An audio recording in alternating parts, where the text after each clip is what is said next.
Hi అండి, ఎలా ఉన్నారు? అందరూ బాగుండాలి నాకు కనకదుర్గ అమ్మవారిని అయితే కోరుకుంటున్నాను. మేము తెల్లవారుజామున 2:30కి అయితే వచ్చామండి ద్వారకాకి. ద్వారకా ట్రైన్ దిగేసి అక్కడి నుంచి మామూలుగా దర్శనానికి వెళదాం కదా అని అనుకున్నాము, కానీ అవ్వలేదు. అక్కడ గోమతి నది ఉంది కదండి, ఆ నదిలో స్నానం చేద్దామని వెళ్ళాము. ఆటో అతను కూడా చెప్పాడు అక్కడ బాగానే ఉంటుంది, నీళ్ళు అక్కడ చేసేయచ్చు అని. సరే అక్కడ స్నానం చేసేసి దర్శనానికి వెళ్దాం కదా అని అనుకుంటే అక్కడ నీళ్ళు అసలు చాలా చాలా తక్కువ ఉన్నాయండి. అందుకని చేయలేకపోయాము. మళ్ళీ రూములు తీసుకొని రూమ్లోకి వచ్చేసి స్నానం చేసి దర్శనానికి అయితే వెళ్ళాం అనమాట. ఉదయం వెళ్ళినప్పుడు గుడి దగ్గరికి పౌర్ణమి చంద్రుడు ఎంత చక్కగా ఉన్నారు. అసలు జెండా మధ్యలో ఎంత మెలమెల్లాడుతూ ఉన్నారు. సరే అక్కడి నుంచి వచ్చేసిన తర్వాత స్నానాలు అవి చేసి మళ్ళా దర్శనానికి వెళ్ళాం కదా.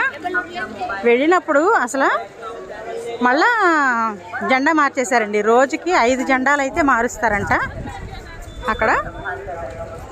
అక్కడ దర్శనం చేసుకొని స్వామివారు అయితే అసలు కన్నులు పండుగ అండి, కన్నులు నిండుగా చూసాం. ఎంత బాగా దర్శనం అయిందంటే అంత బాగా దర్శనం అయింది.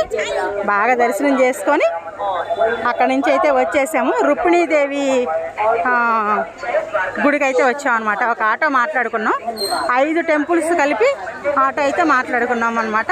మొదటగా రుక్మిణీదేవి టెంపుల్కి తీసుకొచ్చాడు. అక్కడ టెంపుల్ చూసుకొని మళ్ళా వేరే టెంపుల్కి అయితే వెళ్తాను. ఆ టెంపుల్ వివరాలు కూడా వీడియోస్ తీసి అప్లోడ్ చేస్తాను. ఇదండి నా చిన్న వీడియో. నచ్చితే లైక్ చేయండి, మీ ఫ్రెండ్స్కి షేర్ చేయండి, సబ్స్క్రైబ్ చేసుకోండి. ఓం నమః శివాయ, ఓం నమః శివాయ. ఇప్పుడు ఫోన్లో అయితే వేరే టెంపుల్కి అయితే వచ్చాము. అక్కడైతే ఇచ్చేయాలన్నమాట.